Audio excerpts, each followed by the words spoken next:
History's heroes don't always march in uniform or sign treaties. Some flap their wings. In wars, birds have flown through gunfire to deliver messages that saved lives. In peacetime, a single bird's death can warn humanity of its own mistakes.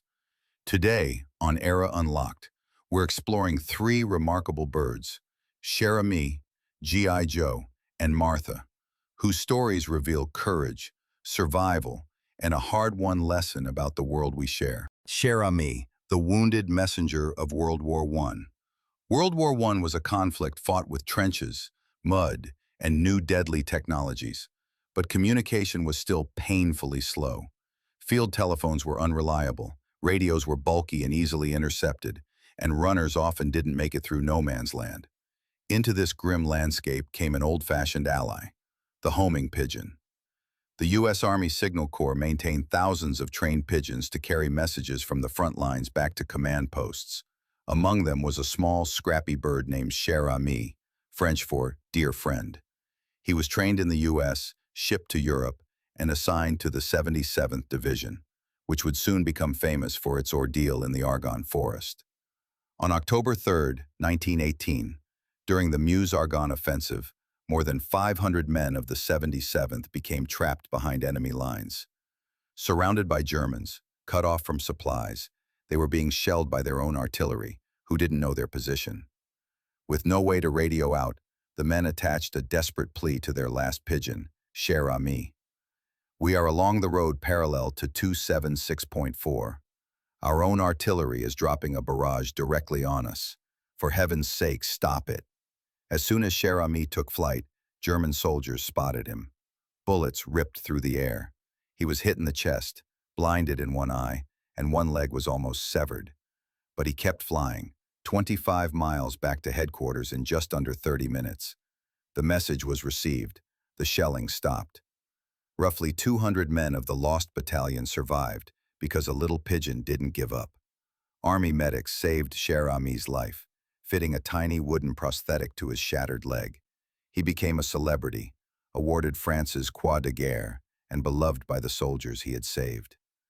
When he died in 1919, his body was preserved and is still on display at the Smithsonian's National Museum of American History, a tiny bird with a huge legacy. G.I. Joe, the World War II pigeon that stopped a massacre.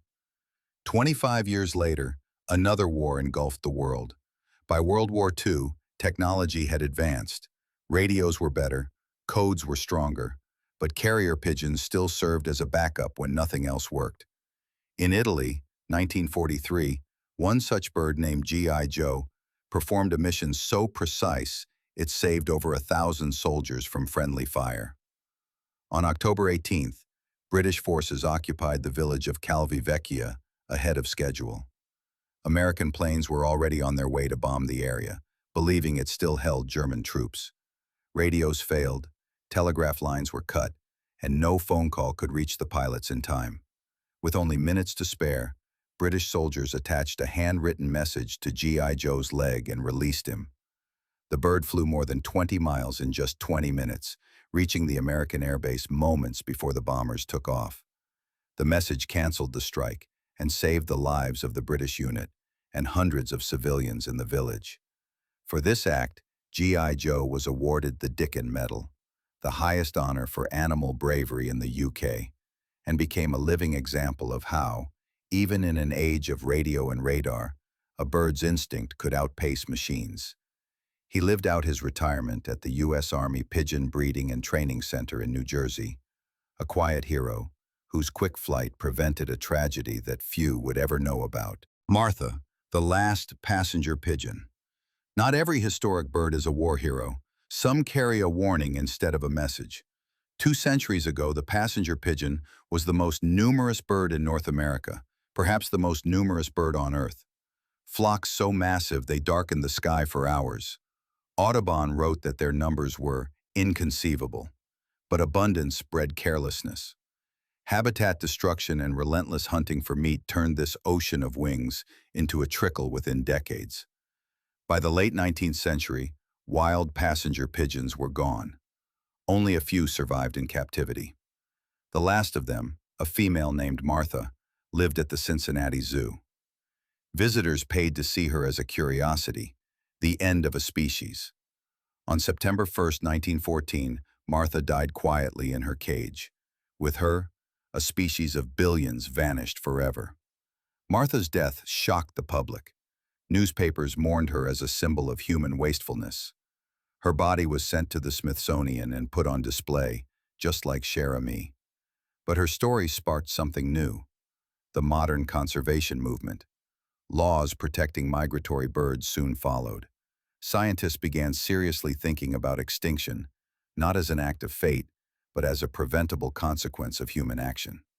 So while Cher Ami and G.I. Joe saved lives in battle, Martha's legacy may have saved countless species by teaching us what unchecked exploitation can do. 3 birds, 3 lessons. Cher Ami, G.I. Joe, and Martha. 3 very different birds, 3 very different eras. Yet together they tell a single story about the power of small creatures to shape human history. Cher Ami flew through bullets to deliver a message of desperation. G.I. Joe outpaced technology to prevent a massacre. Martha never flew free again, but her death became a message in itself, a plea for humanity to pay attention before it's too late. Their stories remind us that history isn't just made by generals, presidents, and kings. Sometimes it's shaped by wings and instinct, by a burst of courage, or by the silence left behind when a voice goes extinct. As you walk past a pigeon on the street or see a bird overhead, remember that once, birds like these changed the course of battles and warned us of our own excesses. This has been Era Unlocked, bringing you the hidden stories of the past. If you found these tales inspiring, subscribe, like, and ring the bell so you don't miss the next chapter we unlock from history.